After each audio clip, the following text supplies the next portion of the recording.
Pada saat ini, seluruh negara di dunia sedang mengalami masa-masa yang sulit dikarenakan adanya pandemi COVID-19.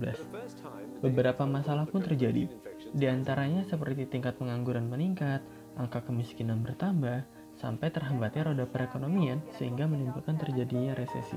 Berbicara mengenai resesi, jadi apa sih sebenarnya resesi itu?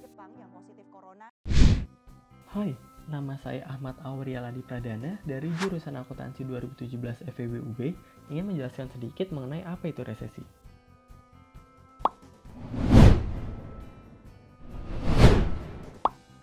Resesi adalah periode penurunan ekonomi sementara di mana perdagangan dan aktivitas industri berkurang. Umumnya ditandai dengan penurunan PDB dalam 2 kuartal berturut-turut. Diwartakan di Economic Times, pelambatan dalam kegiatan ekonomi dapat berlangsung selama beberapa kuartal, sehingga benar-benar menghambat pertumbuhan ekonomi. Dalam situasi seperti itu, indikator ekonomi seperti PDB, laba perusahaan, pekerjaan, dan lain-lain turun dan akan menciptakan kekacauan di seluruh ekonomi. Terdapat beberapa hal yang dapat menyebabkan resesi, seperti guncangan ekonomi yang berupa peristiwa tak terduga yang menyebabkan gangguan ekonomi yang meluas, seperti bencana alam atau serangan teroris, termasuk juga virus COVID-19.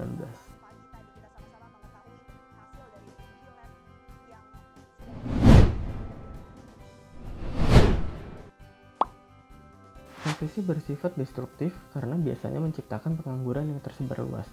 Itulah mengapa banyak orang akan terkena dampak saat resesi terjadi. Ketika tingkat pengangguran meningkat, pembelian konsumen semakin turun, bisnis pun bisa bangkrut.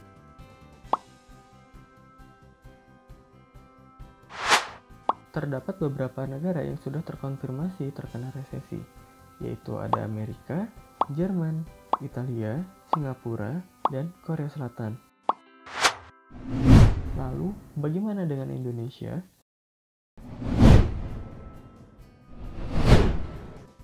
Indonesia tercatat mengalami resesi usai 2 kuartal berturut-turut mengalami pertumbuhan ekonomi negatif, di mana pada kuartal 2 2020 sudah tercatat minus 5,32% dan pada kuartal 3 2020 mengalami minus pertumbuhan 3,49%. Ada beberapa hal yang dapat kita lakukan jika kita terkena dampak dari resesi. Yang pertama yaitu meningkatkan tabungan dan dana darurat. Yang kedua, kurangi dan tekan pengeluaran. 3. Atur gaya hidup sesuai kemampuan. 4. Membayar hutang.